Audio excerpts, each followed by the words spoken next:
Hello and welcome to the Quebber channel. I am Jason, your host. This is going to be a long one. Grab yourself a drink. So, for most of you, your primary point of contact with me is this, the camera. And so it might be difficult for you to not see me as an able-bodied person. If you stick around and see all the weirdness and strange way I do things and you'll start to get an idea and the stuff I talk about. But let's remember, I've been disabled for the whole of my life. In the 70s it wasn't picked up very well, especially by schools and so on. I was put into special classes at school because my reading ability was low. But I remember sitting outside a room while everybody else was in the assembly, taking the normal morning assembly, and I was outside sitting with a group of children, watching programs trying to teach language. And I remember this floaty little guy, Wizzy or something it was called, a really weird thing. And the show was quite fun. But I know now that the reason that I was connected to these things was because of being autistic and things like that. But it was never picked up. And then my dad died, and any acting out, any issues and that were attributed to that I was just being thingy. I was set upon by many of my teachers who thought I was lazy, bone idle, acting like a 5-year-old. Because the leaves outside and the wind outside the window was more interesting to me than whatever they were talking about. I very quickly started to mask, as children do, because the honesty and the openness that an autistic child will show and the weird things that it might say will get you ridiculed and destroyed at school.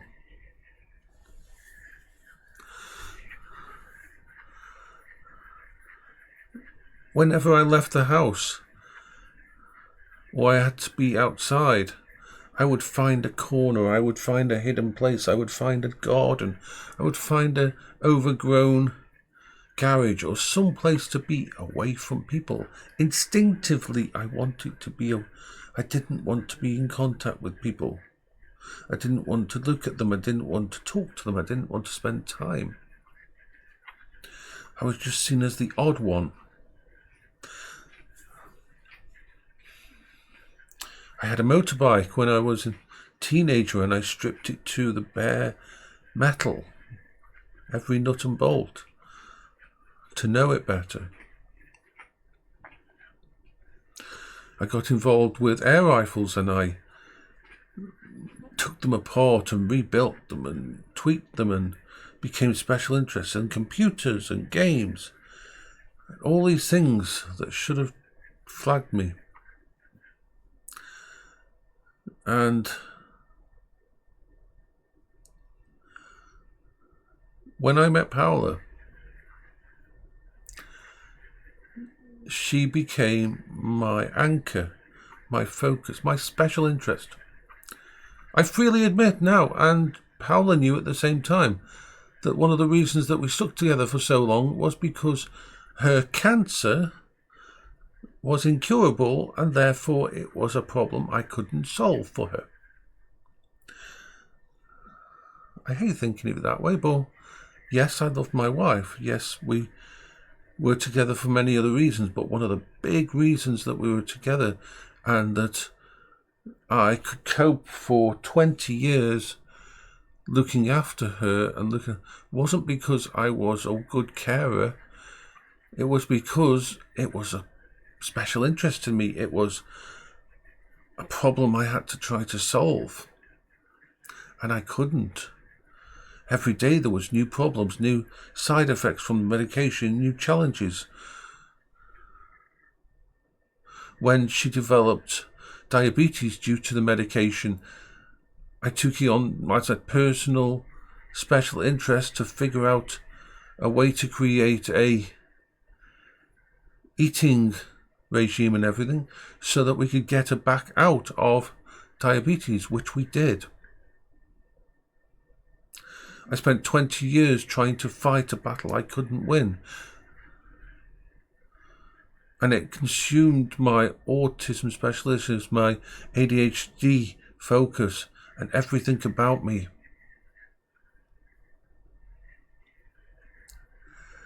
And the moment Paula died,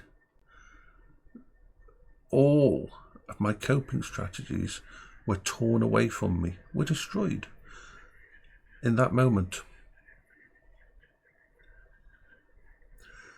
I had 5 different mental health care professionals, from a senior psychologist to a specialist in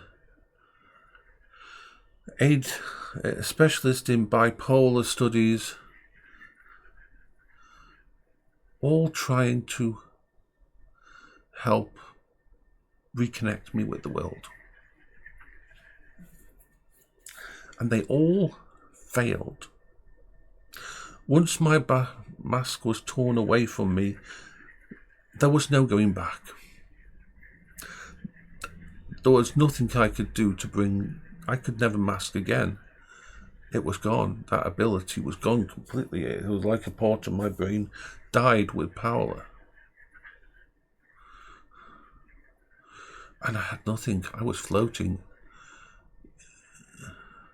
I started to plan for my death.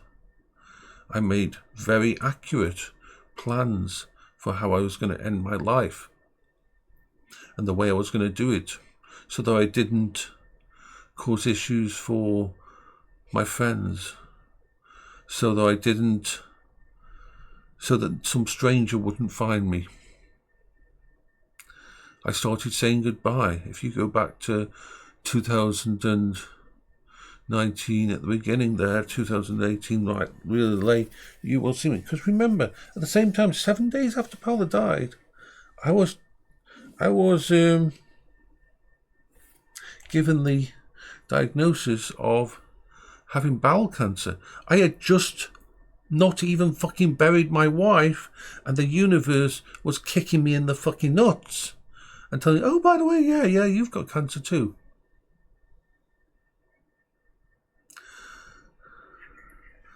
I wasn't even angry.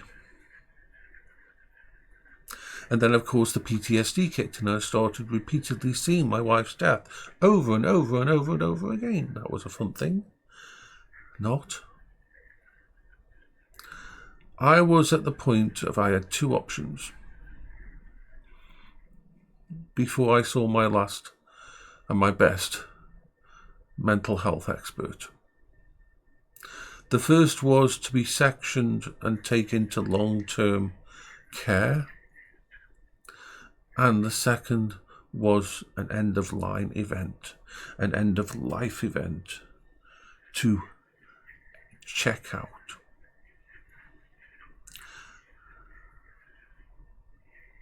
And I remember my doctor, my GP, admitting that they were just waiting for a call from the police,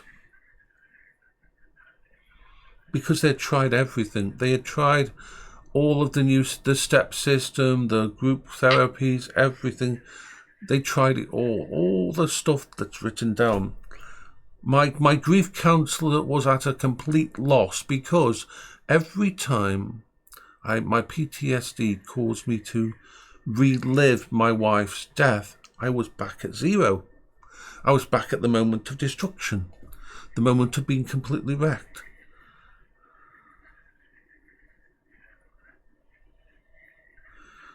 Most of my people, the people who tried to help me, were despondent, is the only word. They were trying everything that they knew to keep me in this world. And we tried medication, and the medication made me even more. Did not agree with me, the medication did. Woohoo! Oh boy.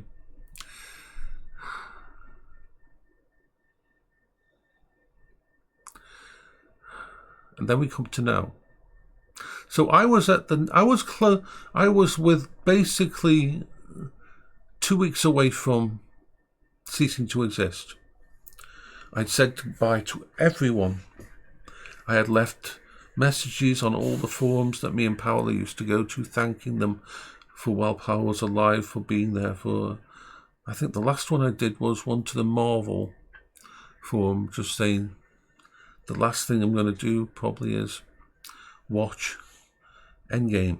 Endgame was going to be my last one. It was the one Marvel film that I hadn't been able to watch with Paola. And so then I met the final expert who had some time free, and he had 40 years experience with dealing with people with hard cases. And he admitted right from the start that it was funny, because that is that moment in my life when things changed. When I went in there, I was so annoyed. Another doctor trying to fix what can't be fixed. I was pissed off. I was so angry sitting in those chairs.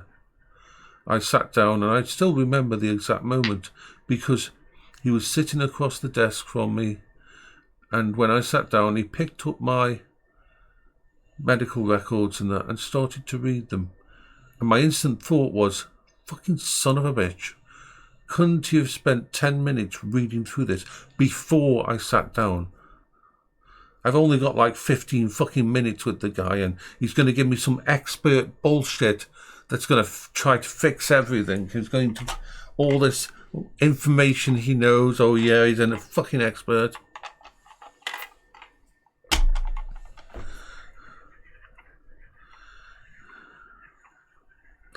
And then he said to me, how the fuck are you still alive?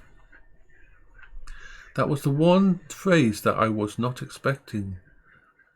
Of all the things I thought he was going to say, this glass-wearing little guy on the other side of the thingy, how the fuck are you still alive?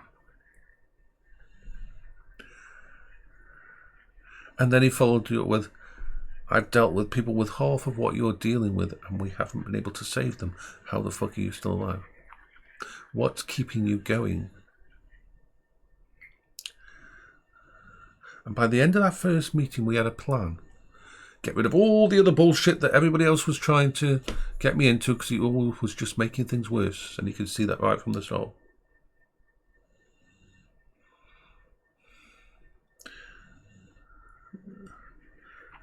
Gaming. Streaming. This camera. Focusing on my special interest on technology. He straight away diagnosed me with bipolar type 2. He got me in with a friend in the next office after much pushing and shoving, who didn't believe I'd be able to have a diagnosis of ADHD, because I didn't have a lot of the background stuff to do it. And by the end of it was like, oh yeah, you've got ADHD, yeah. And then got me, and then started the long process of an autism diagnosis.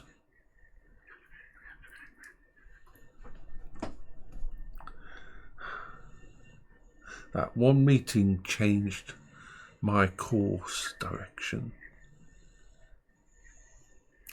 And ever since those first days, all I had was a computer, a mic, and I would log on at 9 o'clock in the morning, and I would stream for 12 odd hours. The only reason I would stop streaming was to go and eat. That was it. It was my lifeline. And slowly, very slowly, I started developing coping strategies. One tiny step. They got me onto PiP. You see, 99% of people who sign up for PiP, personal independence payment and disability payment, because at that time I was just on incapacity benefit. I was classed as incapacity, but I hadn't been incapable of working, but I wasn't actually thingy. And so they brought all of this together, and they provided lots of testimonials and notes and information for me to pass on. And then I remember a couple of the people, one person at CAB, one person at a couple of other places. Where was the other place? I can't remember the name of it. But they were help places that would help you get through PiP. And it says, okay, you're going to get denied. They were absolutely convinced. You're going to get denied, but that's okay. They deny nearly everyone. It's just the way they do it to try and get people off it. Then we'll have to appeal. So they'd ring me every couple of weeks and say, has it come through yet? We need, as soon as you get your denial form, you need to ring us so we can start preparing the appeal at the tribunal. They were really good. And then one Saturday, while still waiting for it, I was in the backyard next door where I used to live. And the DWP, the Department of Work and Pensions, called me and says, do you know you've been flagged as severely disabled? I'm like, no. At first I thought it was a con, but no. Well, if you're okay with that being on your file, we can give you this amount of money extra per month. I think this is because you've just been given the highest rate of care allowance and the way you've been designated and that. So yeah, that's how I found out I got PiP.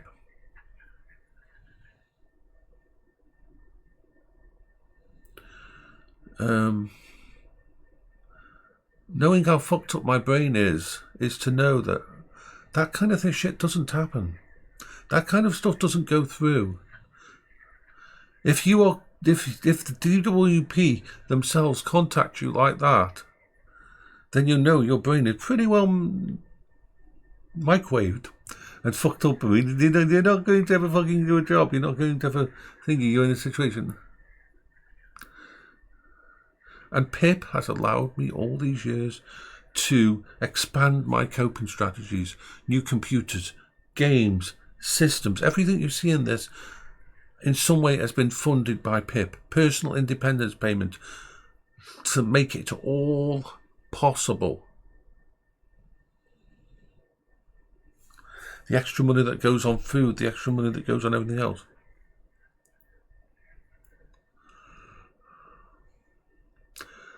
And now they want to change all that. Now they want to remove it. They're going to gatekeep it behind a system that's going to make it almost impossible for most people on PiP. Most people who are on PiP right now, if they filled in the forms exactly as they did before, would be denied. They'd just be denied. Doesn't mean they're ready for work, doesn't mean they can do work. A lot of them are just like me, or even worse than me. I tried to explain last night to my friends why this is such a bad thing, because if you try to put me in a work situation, then everything I do in the house changes. Just like when Paula died, every one of my coping strategies gets torn away from me. Even if I work from home, if I have a deadline, if I have work that I've got to do on time, if I have days that I've got to log in and do things, all these things will turn all of this, what is a moment of safe space, into an unsafe space. It will flip the switch from a safe space to an unsafe space. At the same time, they now want to get rid of phone assessments and reviews. They want to instead make it face-to-face. There's a reason I don't go for face-to-face thing, is because I cannot function at them. And they're taking that as way as well. They know exactly what they're doing. Oh yes, they know exactly what they're doing.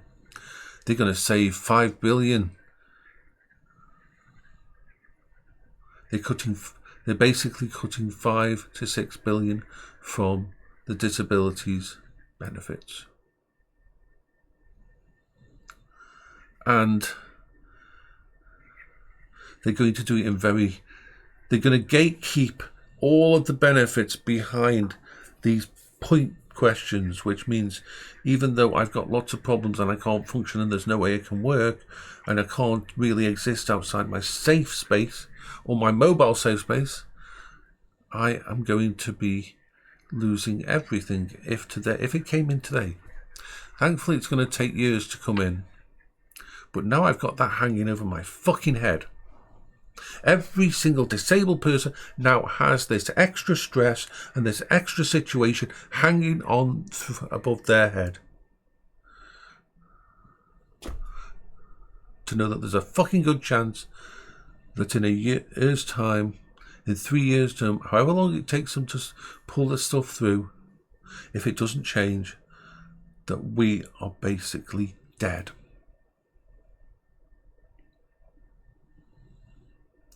We will lose everything.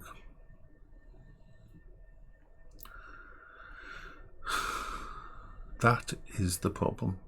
That is a future where every disabled person today now has to think about that. There's going to be a lot of suicides. There's going to be a lot of death before then because people just won't be able to cope.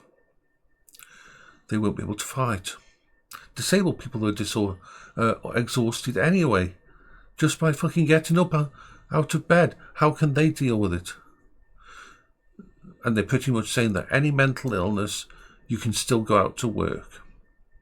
And I am happy for all those people with problems who can. But I know me. My doctor knows me.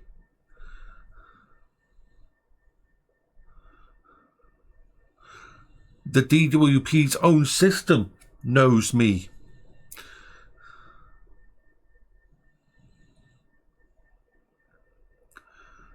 This will mean an end-of-life event. And I'll just get to choose how I want to go out. Do I want to slowly just waste away as I have to sell off coping strategy after coping strategy after coping strategy, and then finally sell off the house to continue? Do I want to go that way, or do you want to have one last burst and basically just sell it all, get the money together, jump over to America, buy a mobility scooter and wander around until I die? Of course, I probably won't do that. There's lots of things in the way. But unfortunately, the difference between yesterday and today is disabled people who are dealing with all the crap that every single disabled person has to deal with are now got to have in the back of their mind that this support system that they used to have is gone or could go. It doesn't matter that it's 3 years in the future. Imagine if you were given a diagnosis that you were going to die in 3 years. You can say rationally, oh, I've got 3 years. That's a lot of time to have fun of that. This is going to be on the minds of every disabled person. And it's even worse than that, because even though the things for me are hard, they're going to completely blanket remove all disabled support for under 22s.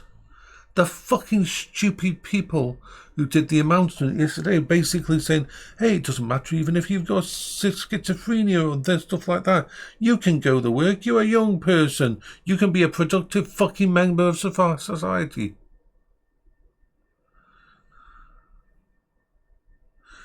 My whole life, my coping strategies and everything is built around my support network. And I know people would support me, but I I should have this for the personal independence payment. It's in the fucking name. It allows someone like me to be at least semi-independent and function and live without having to live from handouts from my friends.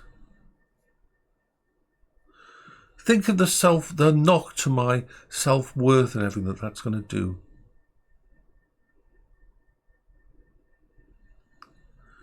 This is why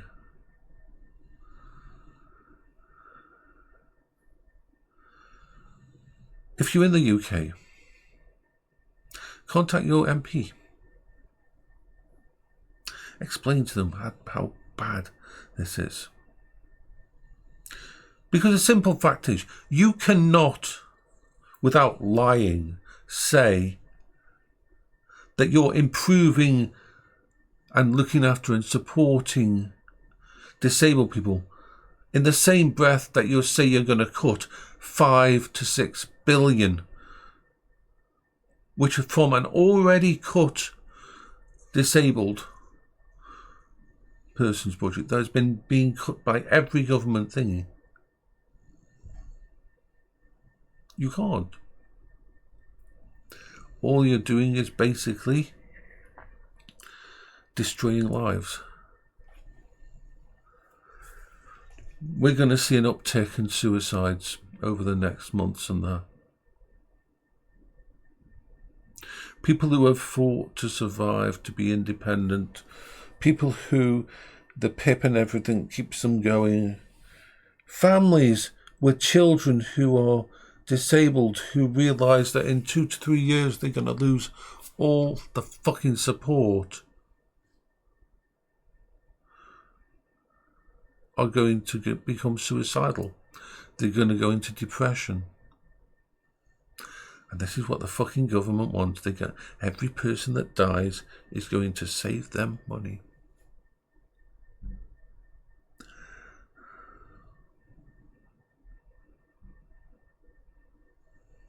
Yeah. It doesn't matter that it's coming in 3 years. It's now a target. It's now a sword hanging over every single disabled person. And because of the lies that have been told by the government about how everybody on disability is just taking the mickey and can sit at home and do nothing while you have to go out and work, there's a sizable part of the UK that is turning against disabled peoples. Just like in fucking when a certain virus was around and the government made it clear that the reason we had to have lockdown was because of the infirm, because of the disabled. They know what they're doing. They're trying to convince that this is morally right.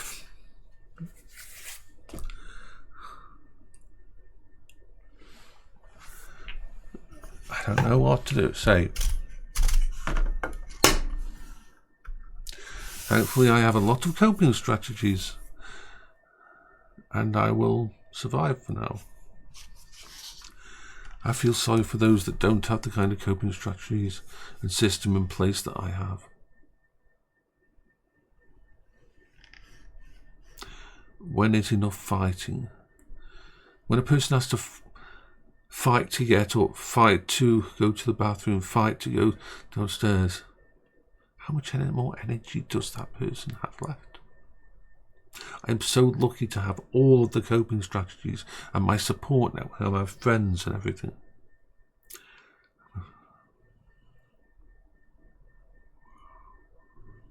I'm lucky.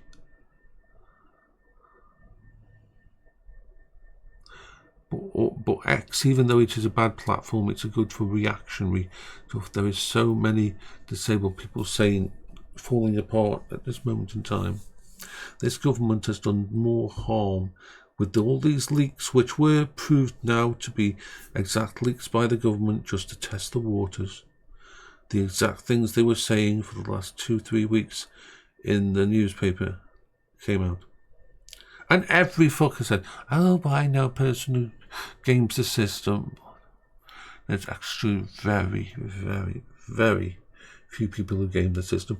Their own statistics show that only 0.3, 0.4% of fraud is committed on system. Where we've got probably about 40 to 50% of tax evasion, billions and billions of the rich people putting their money away and keeping it in. Just a couple of percent of that would pay for the entire disability stuff. Bye bye for now.